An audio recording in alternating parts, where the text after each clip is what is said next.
오늘 아침에 우리에게 주시는 하나님의 은혜의 말씀은 마가복음 6장 1절에서 6절까지의 말씀입니다.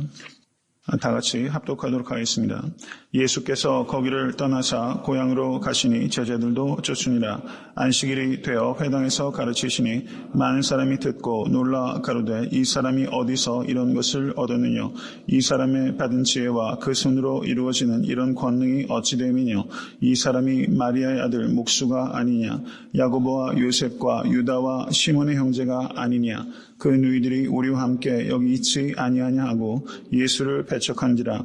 예수께서 저희에게 이르시되 선지자가 자기 고향과 자기 친척과 자기 집 외에서는 존경을 받지 않음이 없느니라 하시며 거기서는 아무 권능도 행하실 수 없어 다만 소수의 병인에게 안수하여 고치실 뿐이었고 저희의 믿지 않음을 이상히 여기셨더라.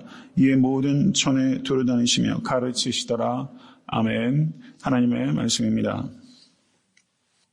마가복음 1장 1절에서 15절까지를 그 마가복음의 서론이라고 할 수 있습니다. 그리고 마가복음 1장 16절부터 8장 26절까지가 그 예수님께서 갈릴리에서 사역하신 것을 집중적으로 기록하고 있는 부분이 1장 16절에서 8장 26절까지예요. 그런데 1장 16절에서 8장 26절까지는 세 부분으로 나누어서 이해할 수가 있습니다.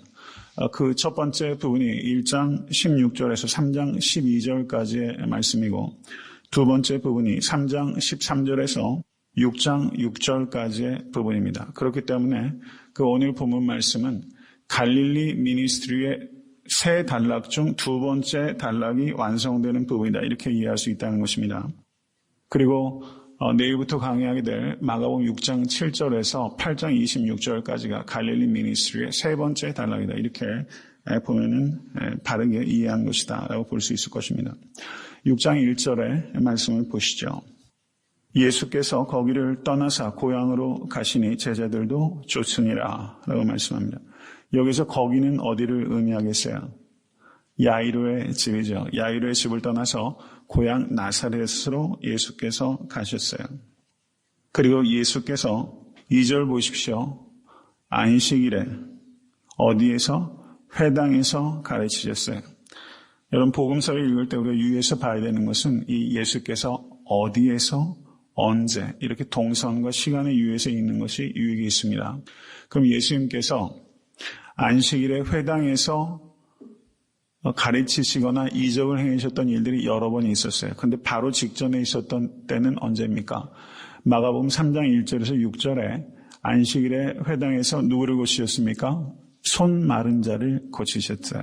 그때가 안식일에 회당에서 있었던 일이고 그리고 오늘 본문에 다시 나사렛에서 예수님께서 안식일에 회당에서 가르치시고 권능을 행하셨다. 이렇게 볼 수 있는 것입니다.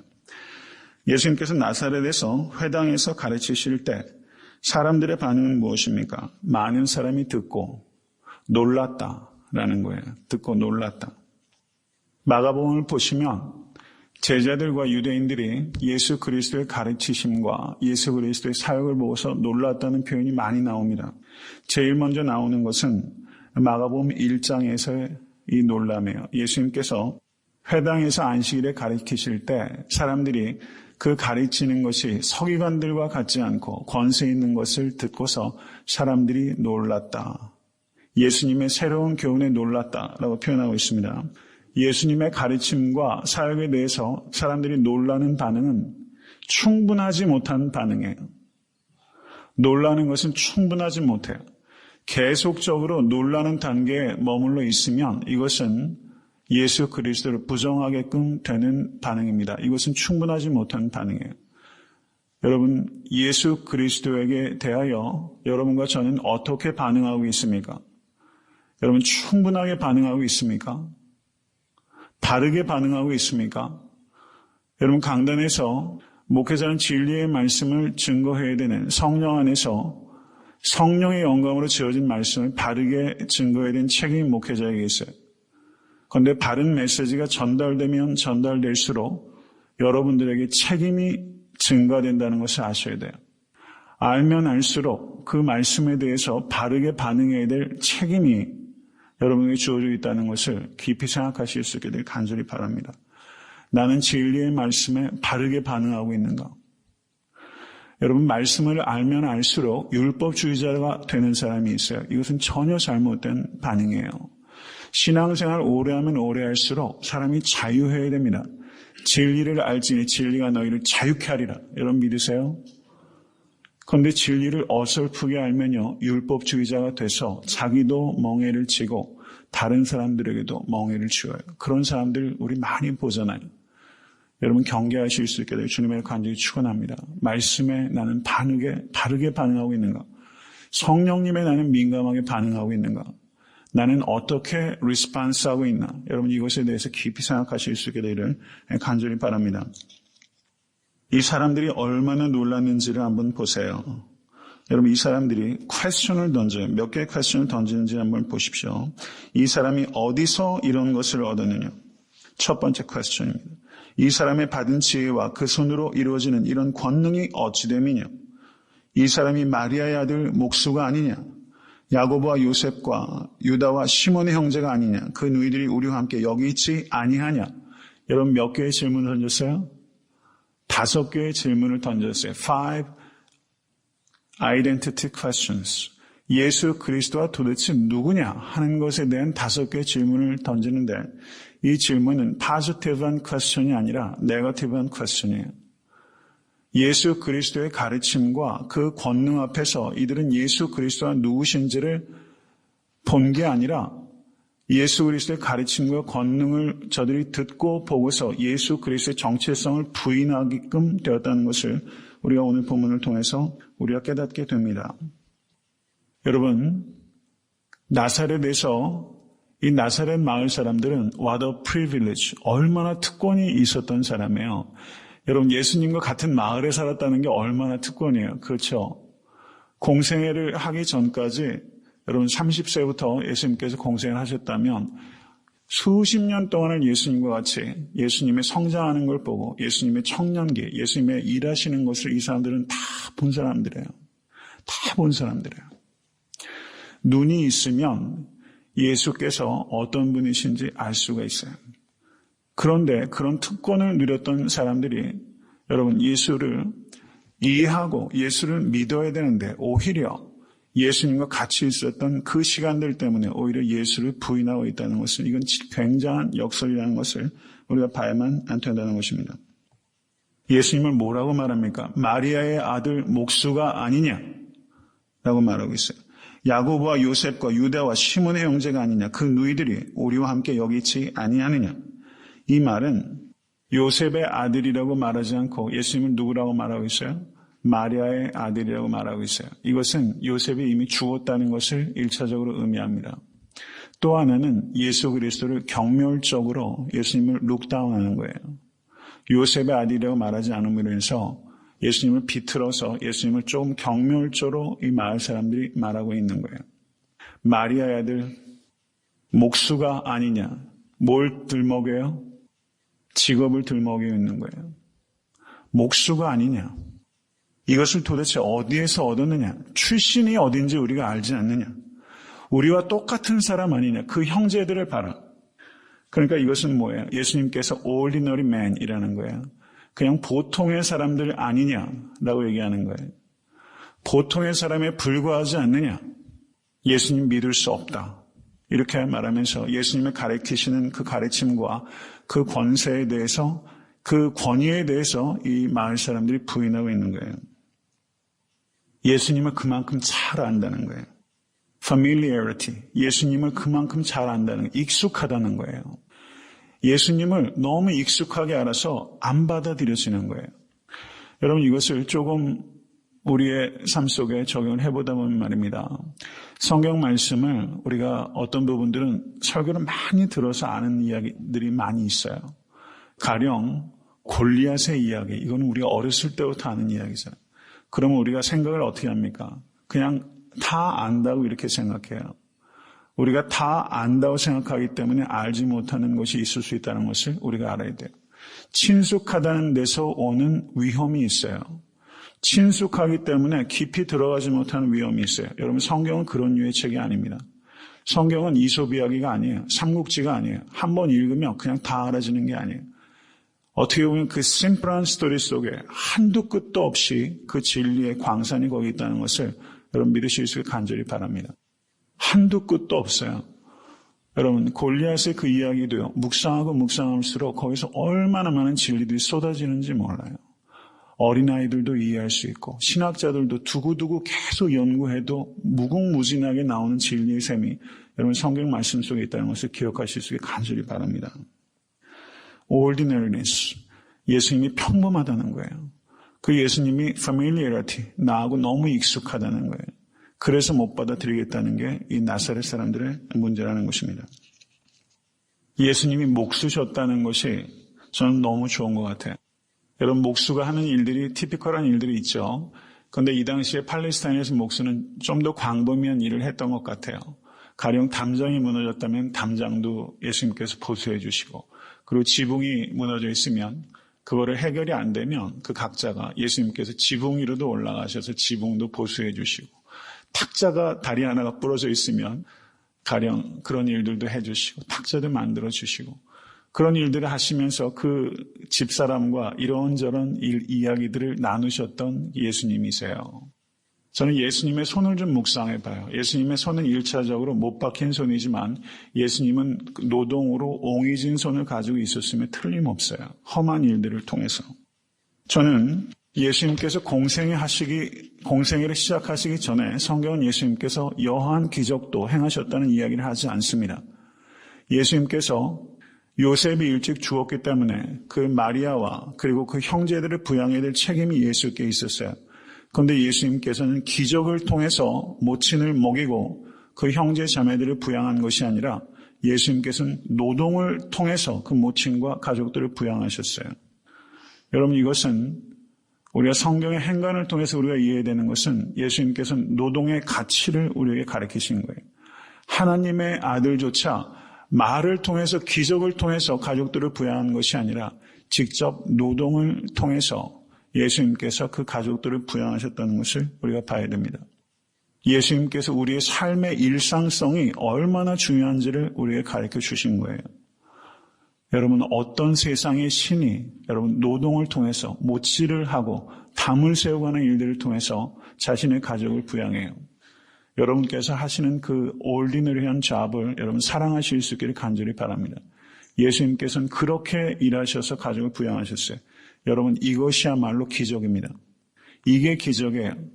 하나님의 아들이 그런 일들을 통해서 가족을 부양했다는 것이 기적입니다. 하나님께서는 우리와 같은 몸을 입으시고 이 땅에 성육신 하셨습니다. 그리고 일상 속으로 들어오셨어요. 이것이 기적이에요. 그런데 나사렛 사람들은 그 일상성 때문에 예수를 믿지 못하겠다는 거예요. 이게 너무나 역설적이지 않습니까? 여러분 그리스도 예수의 마음을 본받으실 수 있게 간절히 바랍니다. 하나님께서는 우리와 같이 되셔서 우리를 하나님과 같이 만들려고 하신 것이 성육신의 의미입니다. 우리와 같이 되셔서 우리를 그리스도를 닮게 하기 위해서 예수께서 이 땅에 오셨어요. 이것이 그리스도의 방법이에요. 이것이 성육신의 본질입니다. 그럼 우리는 어떻게 하는 것입니까? 우리도 낮은 곳으로 가서 그들이 예수 그리스도를 닮을 수 있도록 이끌어내는 거예요. 이게 성육신적인 인카네이션을 우리의 삶 속에 실현하는 방법이라는 것을 우리는 깊이 생각해야 됩니다. 여러분 삶의 일상성을 여러분 귀히 여기시고 사랑하시는 여러분과 제가 될 수 있기를 간절히 바랍니다. 거기에 신성이 있는 거예요. 거기에 거룩함이 있는 거예요.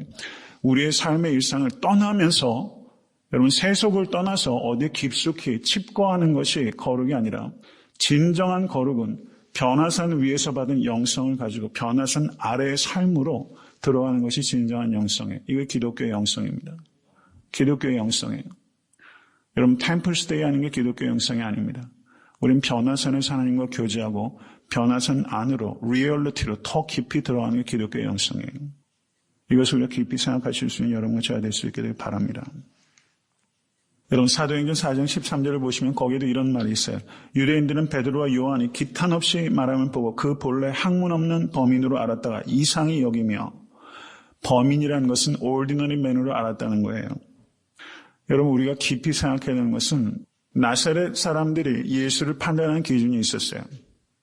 그리고 유대인들이 예수님의 제자를 판단하는 기준이 있었어요. 그게 뭡니까? 출신 따져요. 직업 따져요. 외모 따져요. 혈통 따져요. 가방끈 따집니다. 얼마나 공부했냐는 거예요. 소유 따집니다. 여러분 요즘에 엄친아라는 말이 있죠? 엄친아. 저는 그게 정확하게 무슨 뜻인지 잘 모르겠어요. 대충 의미는 알아요.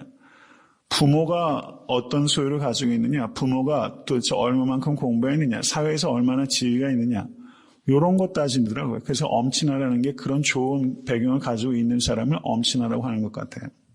이젠 대놓고 얘기해요. 대놓고. 여러분 이게 얼마나 끔찍한 일입니까? 이게 얼마나 비성경적이고 하나님의 방법이 아닌지 모르겠어요. 그렇게 따지면요, 예수로 받아들일 길이 없는 거예요. 나사렛 사람들이 그런 기준 가지고 예수를 보고 있다는 것입니다. 나사렛 사람들의 실패는 이스라엘 전체의 실패의 그림자와 같은 것이라고 볼 수 있는 것입니다. 흑인과 백인이 함께 사는 한 마을이 있는데 그 학교에서는 초등학교에서 흑인 어린이와 백인 어린이가 공부할 때 흑인 아이들은 한쪽으로, 백인 아이들은 한쪽으로, 스쿨버스 탈 때도 흑인과 백인들을 완전히 갈라서 한쪽엔 백인, 한쪽엔 흑인으로 앉게 했습니다. 하루는 선생님이 백인과 흑인의 차이가 없다는 것을 가르치기 위해서 백인 아이들에게 말한 거예요. 이 중에서 피부색이 하얀 학생들 손 들어보세요 했더니 백인 아이들이 다 손을 들었어요. 그런데 선생님이 흰 종이를 딱 보여주면서 이게 무슨 종이죠? 흰 종이죠. 여러분의 피부가 이것보다 더 하얗습니까? 그러자 아이들이 아니요 라고 말했어요. 그래서 선생님이 아이들에게 그러므로 여러분의 피부색은 회색입니다 이렇게 말했어요. 그리고 흑인 아이들에게 피부가 검은 사람 손 들어보세요 했더니 흑인 아이들이 다 손을 들었어요. 아주 검은 종이를 딱 보여주더니 여러분들의 피부가 이것보다 검었습니까? 하얗습니까? 그랬더니 하얗습니다. 그래서 선생님이 뭐라고 했냐면 그러므로 여러분의 피부색은 회색입니다. 그러면서 아이들 전체에게 향해서 여러분의 피부색은 뭐죠? 회색입니다. 그렇게 대답한 거예요. 여기까지 너무 근사한 얘기죠. 피부색이 똑같다는 거예요. 그런데 스쿨버스를 탔어요. 그랬더니 그렇게 가르쳤던 선생님이 오른쪽에는 밝은 회색인 학생들이 앉고 왼쪽에는 짙은 회색인 학생이 앉으세요. 이렇게 선생님이 이야기를 했다는 거예요. 이것은 우리에게 무엇을 가르쳐줍니까? 반전이 있는 이야기잖아요. 거기에서 그러니까 이제 회색이니까 다 똑같으니까 섞여서 앉아라 이렇게 돼야 되는데 밝은 회색 앉고 짙은 회색 앉으라고 선생님이 이야기를 했다는 거죠. 그만큼 우리가 외모로 판단하는 경향이 뿌리가 깊다는 것을 이 이야기는 우리에게 말씀하고 있어요. 여러분 흑백 언제까지 따지고 밝은 회색, 짙은 회색 노름을 우리가 언제까지 하겠습니까? 여러분 예수님께서 요한복음 7장 24절에 외모로 판단하지 말고 공의의 판단으로 판단하라 라고 예수님께서 가르치셨어요. 로마서 2장 11절도 하나님께서 외모로 사람을 취하지 아니하심이라 믿으십니까? 여러분 하나님께서 여러분 다윗을 선택할 때 사무엘도 다윗일 거라고 상상을 못했어요. 그 아비 이새도 다윗을 뭐라고 말합니까? 말제라고 말해요. 말제. 말제라는 말을 히브리 말로 하카톤이라고 합니다. 이것은 하찮은 이라는 뜻이 있어요. 하찮은. 하나님께서 하찮은 다윗을 선택하셨어요. 그리고 사무엘에게 말씀하십니다. 그 용모와 신장을 보지 말라. 내가 이미 그를 버렸노라. 나의 보는 것은 사람과 같지 아니하니 사람은 외모를 보거니와 나 여호와는 중심을 보느니라. 믿으십니까? 여러분 사람의 중심을 보는 게 쉽습니까? 어렵습니까? 참 어려운 일이에요. 그러면 내가 왜 다른 사람을 볼 때 중심을 보는데 실패합니까? 그것은 나 자신을 볼 때 나의 가치도 중심을 보지 않고 나 스스로도 외모에 따라 판단하기 때문이에요. 나 스스로를 외모에 따라 판단해요. 스펙 쌓기를 해요. 나 스스로도 그렇게 판단하기 때문에 다른 사람을 판단할 때 그 기준이 적용되는 거예요. 여러분 나 스스로를 볼 때도 여러분 하나님의 말씀에 따라 바라보실 수 있게 간절히 바랍니다. 다른 사람이 뭐라 하든 나 스스로가 뭐라 하든 여러분 나는 하나님의 관점에서 나를 봐야 돼요. 나는 하나님께서 사랑하시는 자입니다. 믿으십니까? 예수 그리스도와 맞바꾼 생명이 나예요. 참으로 이상하다. 참으로 이상한 사랑이 나를 구원했어요. 나는 예수 그리스도 안에 있는 하나님의 자녀입니다. 믿으세요? 이것이 우리의 정체성이에요. 그렇게 봐야 되는 거예요.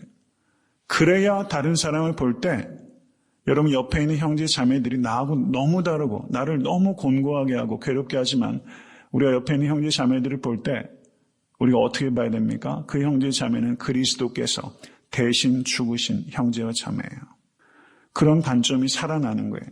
나 스스로를 하나님의 자녀로 보지 못하면 다른 사람은 그렇게 볼 수가 없어요. 나도 외모로 보면 다른 사람도 외모로 볼 수밖에 없어요. 여러분 자기 자신을 바라볼 때 외모로 판단하셔서 교만해지거나 열등감을 갖거나 이 두 가지로 나아가면 안 됩니다. 열등감 역시 교만의 일종이에요. 자기 비하라는 교만이에요. 교만은 자기를 높이는 교만이고 열등감은 자기를 비하하는 교만이에요. 둘 다 자기가 중심에 있는 거예요. 열등감 역시 교만이라는 것을 여러분과 저는 깨달아야 될 것입니다. 그 뒤에 이어진 내용을 보십시오. 예수께서 거기서는 아무 권능도 행하실 수 없어 다만 소수의 병인에게 안수하여 고치실 뿐이었고 저희의 믿지 않음을 이상히 여기셨더라. 예수님께서 기적을 행하실 때는 믿으면 기적을 행하신 건 아니에요. 믿음이 없는 사람에게도 기적을 행하셔서 병을 고치신 일들이 있어요. 요한복음 5장에서도 38년 된 병자를 고치셨을 때 믿음이 있었기 때문에 고친 거 아닙니다. 병을 고쳤는데 그 사람이 믿게 되었느냐? 그렇지도 않아요. 그 사람은 예수를 오히려 고발했어요. 예수님께서는 자비로 고치실 수 있는 주권이 예수님께 있습니다. 믿으십니까? 근데 많은 경우에 치유의 기적들이 믿음과 연결이 되고 그리고 예수께서는 치유하신 뒤에도 믿음으로 나아갈 수 있도록 예수님께서 가르치신 경우들이 많이 있어요. 혈루병 걸린 여인도 그런 예라고 볼 수 있습니다. 여기서 예수님께서 나사렛에서 기적을 행하신 것을 극도로 절제하신 이유는 예수님께서는 마술사가 아니기 때문입니다. 예수님께서는 인격적인 만남을 원하시고 예수께서 누구신지를 나타내시기 원해서 기적을 행하시는 것이지 기적 자체를 행하기 위해서 나사렛에 오신 것도 아니고 이 땅에 오신 것도 아니라는 것을 여러분과 저는 깨달아야만 될 것입니다. 말씀은 맺습니다.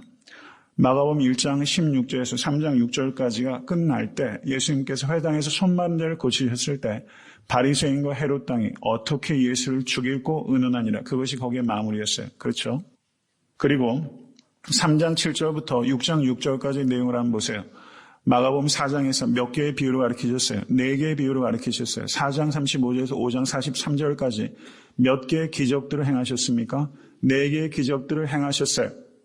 하나님의 나라에 대해서 더 깊이 가르치시고 하나님의 나라의 권능에 대해서 더 많은 이적들을 행하셨어요.